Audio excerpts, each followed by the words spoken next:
Salam, Bapak Ibu Saudara-saudara yang dikasihi oleh Tuhan Yesus Kristus. Saat ini kita masuki persekutuan doa Prapaskah yang kedua. Kita masih dalam suasana pandemi COVID-19, maka persekutuan doa ini pun dilayankan secara online.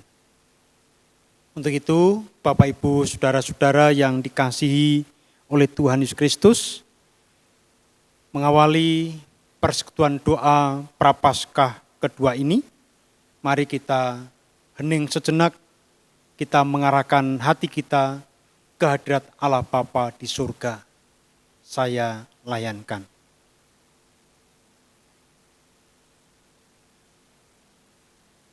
Dalam keheningan ini, mari kita mengucap dalam hati demikian.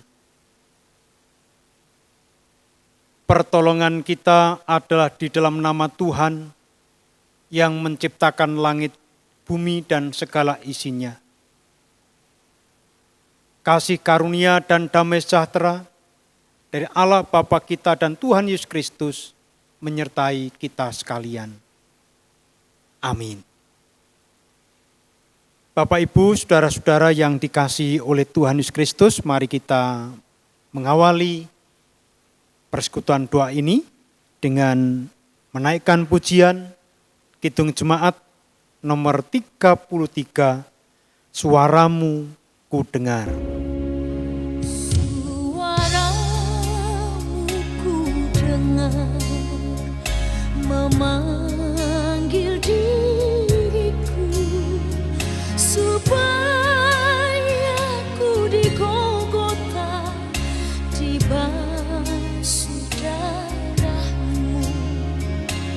Aku datanglah Tuhan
Mari Bapak Ibu, saudara-saudara yang dikasihi Tuhan, kita satukan hati untuk menerima sabda Tuhan.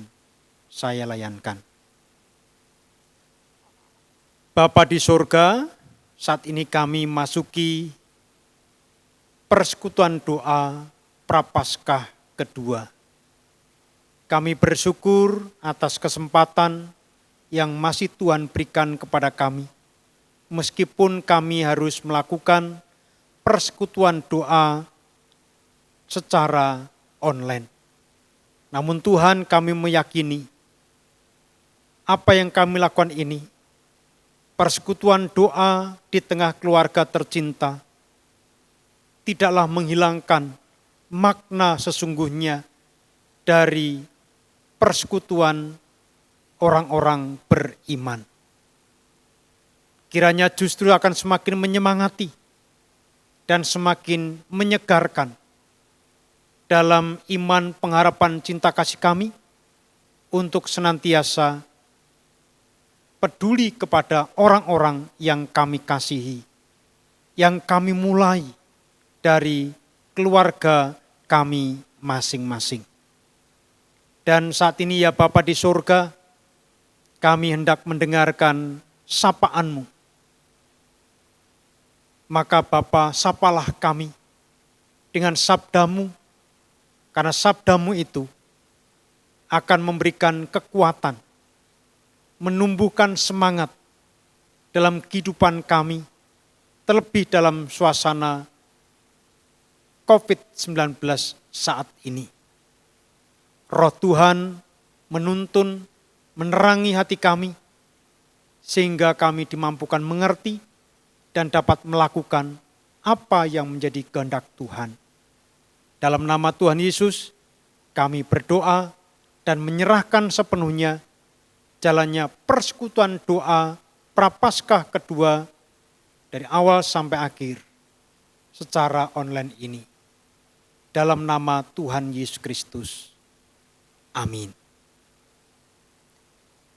Bapak, Ibu, saudara-saudara yang dikasihi oleh Tuhan Yesus Kristus, adapun firman Tuhan dalam persekutuan doa Prapaskah kedua tahun 2021 ini terambil dari Injil Lukas pasal 23 ayat yang ke-39 sampai dengan 43. Demikian sabda Tuhan. Seorang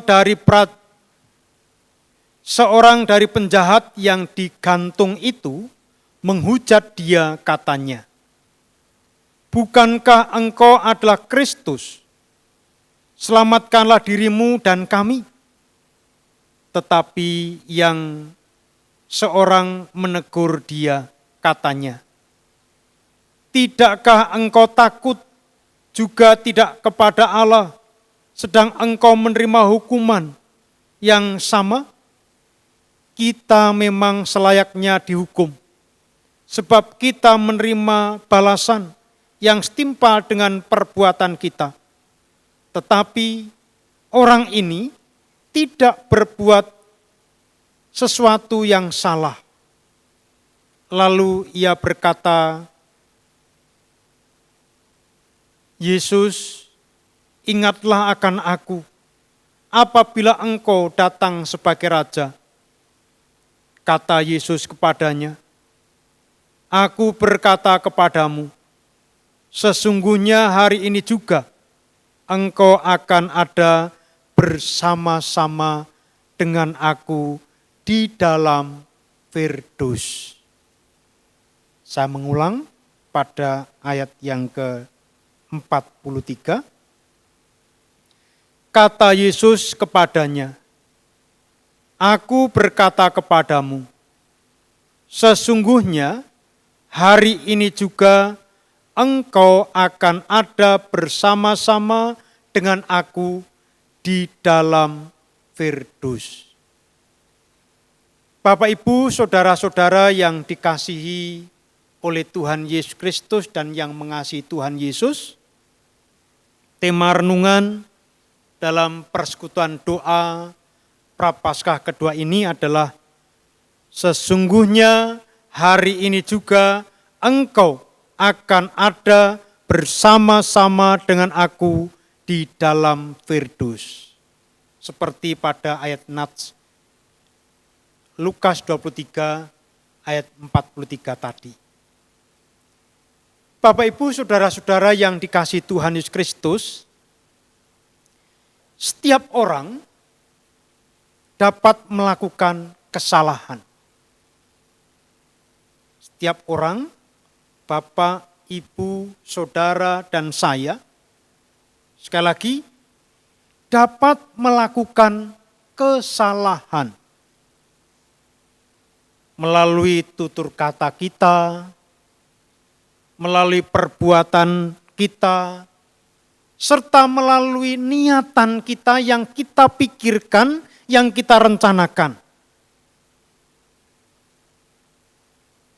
Kesalahan bisa terjadi karena disengaja maupun tanpa disengaja.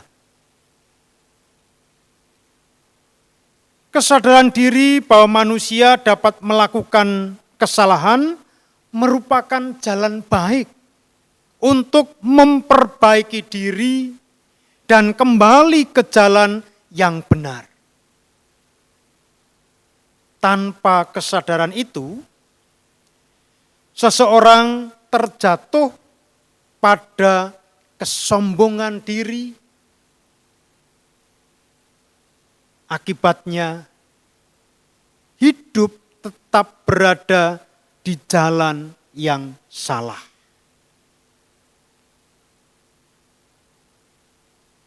Saudara-saudara, Bapak Ibu yang dikasihi Tuhan, saat penyaliban, Tuhan Yesus berada di antara dua penjahat yang sama-sama disalib pada waktu itu. Yesus yang adalah pribadi baik dan benar disamakan dengan penjahat. Seorang penjahat disalibkan di sebelah kanannya dan seorang lagi di sebelah kirinya. Dengan keberadaannya itu, banyak orang mengejek dia, mengolok-olokkan dia melalui ucapan-ucapan yang merendahkan. Setiap tatapan mata dan ejekan menunjukkan bahwa Yesus seolah-olah penuh dengan kesalahan.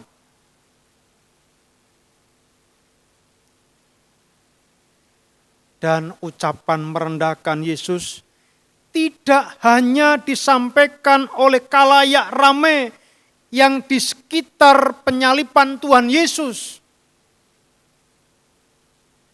Namun, Bapak Ibu Saudara terkasih, juga dilakukan oleh salah satu penjahat yang disalibkan bersama dengan Tuhan Yesus. Sekali lagi, salah satu penjahat yang disalib bersama dengan Tuhan Yesus, dia pun menyampaikan atau mengucapkan ejekan, olok-olokan kepada Tuhan Yesus. Bagaimana ucapan penjahat itu? Bukankah engkau adalah Kristus? Selamatkanlah dirimu dan kami. Bapak Ibu, saudara-saudara, ucapan itu menunjukkan tidak adanya kesadaran diri atas setiap perbuatan yang telah dia lakukan. Ia tetap keras kepala, ia tetap menunjukkan kesombongannya, hukuman yang diterimanya tidak membuatnya jera. Di tengah hukumannya, penjahat itu masih mencela sesama orang yang dihukum. Sekalipun ia tahu bahwa Yesus bukan orang yang bersalah. Namun, pengetahuannya itu tidak membuatnya mawas diri. Tidak membuatnya sadar diri. Tapi justru semakin menunjukkan kesombongannya dengan cara dia mencela Tuhan Yesus. Namun Bapak Ibu saudara-saudara yang dikasihi Tuhan, seorang penjahat lainnya yang disalibkan juga bersama dengan Yesus justru bertindak sebaliknya. Ia sadar bahwa hidupnya telah dijalani dengan penuh kejahatan. Ia sadar bahwa hidupnya dijalani dengan banyak melakukan kesalahan. Perbuatan-perbuatan yang merugikan orang lain. Akibat dari kejahatannya itu, si penjahat tadi, merasa pantas mendapat hukuman yang setimpal. Kesadaran orang itu membuatnya membuka diri untuk melihat Yesus. Bisa jadi selama melakukan tindakan-tindakan jahat, si penjahat ini mendengar cerita tentang cinta kasih Tuhan Yesus. Tentang apa yang sudah dilakukan oleh Tuhan Yesus ketika menolong orang yang kesusahan, menolong orang yang menderita, menyembuhkan orang yang sakit. Mungkin penjahat ini pernah mendengar tentang apa yang sudah dilakukan oleh Tuhan Yesus. Sehingga atas dasar itu, ia bukan mencela, bukan mengolok-olok Tuhan Yesus, tapi justru ia kemudian memohon kepada Tuhan Yesus. Yesus, ingatlah akan aku apabila engkau datang sebagai raja. Berharap agar Yesus mengingat merupakan sebuah kerinduan supaya rengkuhan kasih Allah menjadi pembawa harapan baru dalam dirinya. Orang itu memahami bahwa tidak ada kata terlambat untuk memohon pengampunan. Karena itu, di saat-saat terakhir menjelang ajalnya, ia meminta belas kasih dari Tuhan Yesus Kristus. Bapak, Ibu, saudara-saudara yang dikasihi Tuhan, kesadaran diri dan pertobatan merupakan pembuka jalan menuju pemulihan. Ucapan tobat orang itu dijawab oleh Tuhan Yesus, "Aku berkata kepadamu, sesungguhnya hari ini juga engkau akan ada bersama-sama dengan aku di dalam Firdus." Ayat 43 tadi. Tuhan Yesus meyakinkan orang ini bahwa pertobatannya mendatangkan pemulihan serta pengharapan. Kemanusiaannya dipulihkannya sebagai pribadi yang penuh belas kasih. Pengharapannya dipenuhi Tuhan Yesus dengan janji bahwa hari ini juga dia bersama Yesus di Taman Firdus. Seorang bernama Avensius Rossis menyebut bahwa kata Firdaus berasal dari kata Yunani paradaisos yang berarti taman sukacita. Dalam pemahaman orang Yahudi atau Yudaisme, kata Firdaus itu terkait dengan surga dan juga dengan masa depan ketika Allah akan memulihkan segala sesuatu untuk menyempurnakan Taman Eden. Firdaus adalah tempat di mana orang-orang benar tinggal setelah kematian. Hal inilah yang dimaksud Yesus ketika ia menggunakan kata Firdaus pada bagian ini. Bapak, Ibu, saudara-saudara yang dikasihi Tuhan, perkataan Tuhan Yesus ini meyakinkan kita bahwa dalam Dia keselamatan itu nyata adanya. Bukan omong kosong, bukan cerita yang bohong, tetapi adalah nyata, real. Itulah keselamatan dalam Tuhan Yesus Kristus.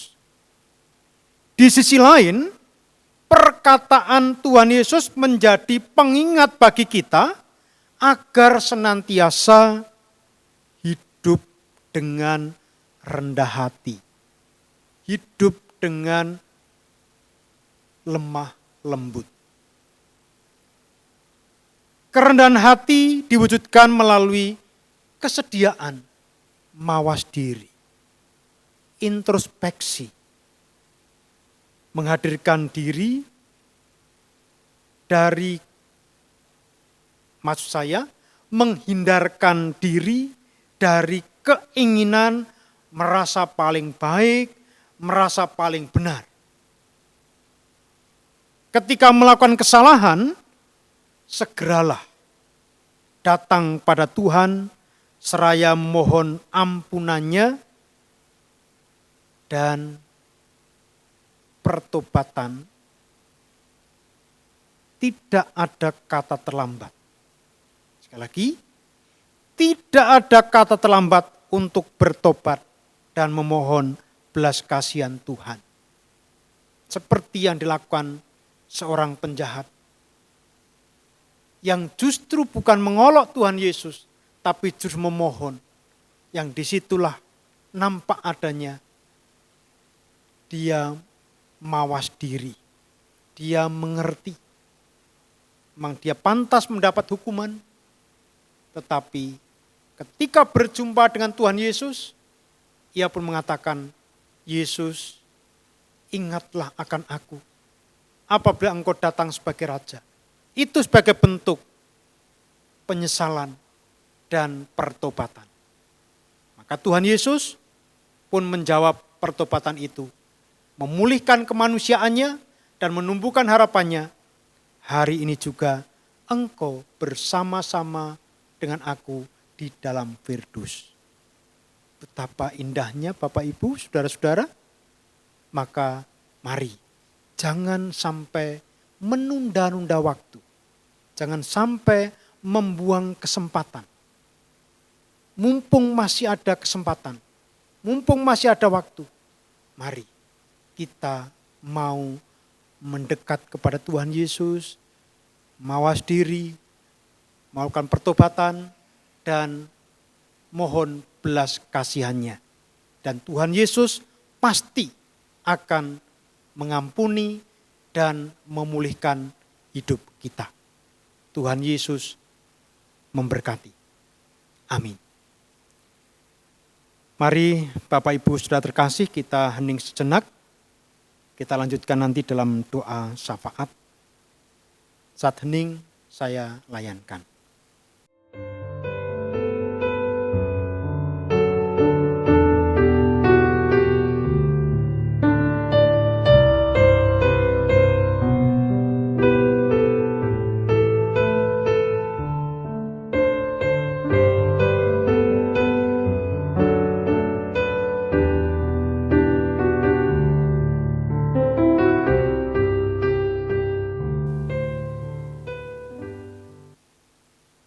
Saat hening cukup, mari kita berdoa dalam doa syafaat.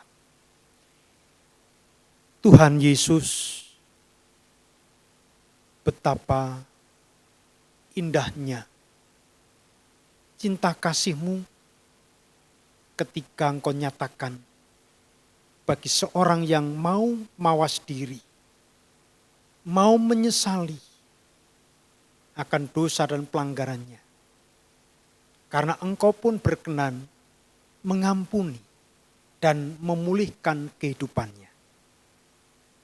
Bapa, kami bersyukur punya Allah seperti Engkau. Engkau yang selalu mengingat akan kehidupan kami. Kami menyadari, kami manusia yang lemah, terbatas, dan tidak berdaya. Dan dalam ketidakberdayaan itu, seringkali kami hanyut dalam dosa. Hanyut dalam menuruti keinginan sendiri. Dan timbul sikap sombong, tinggi hati.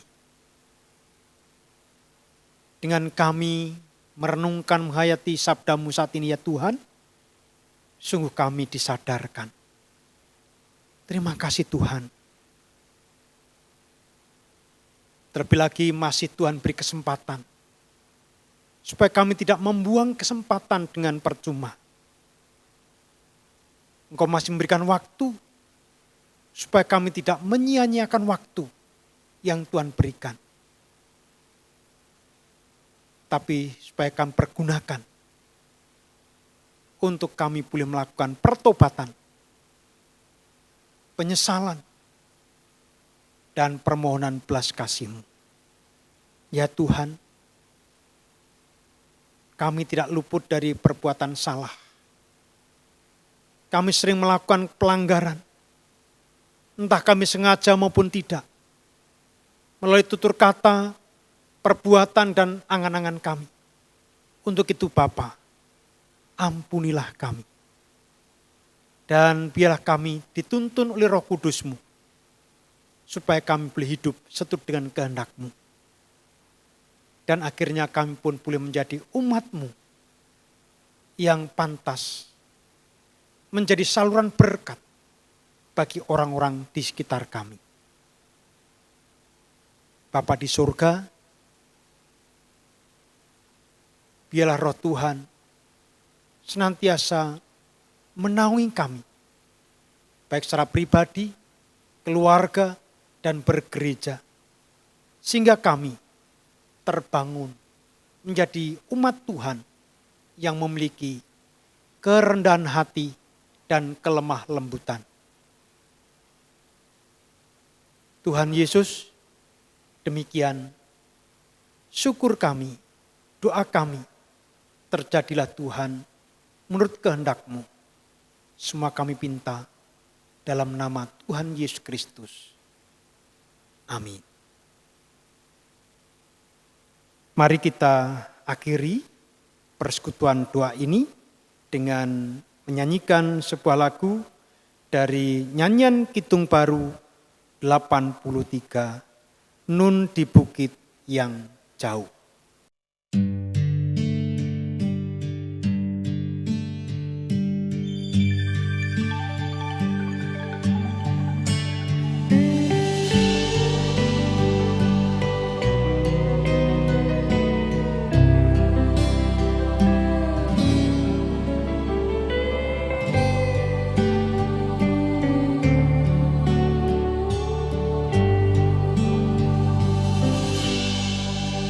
Nun di bukit yang jauh tampak kayu salib, lambang kutuk nestapa celah.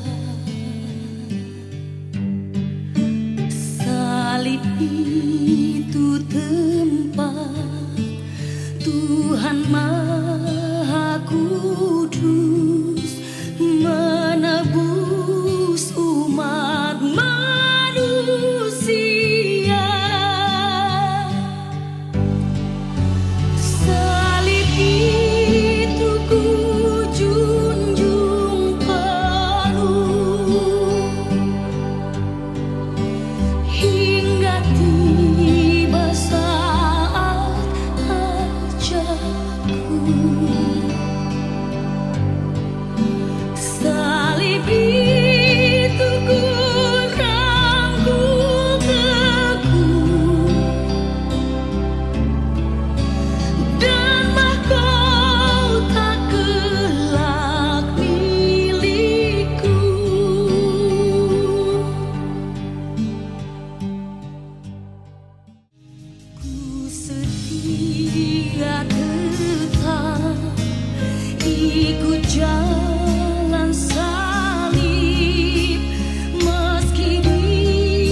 Terimalah berkat dari Tuhan.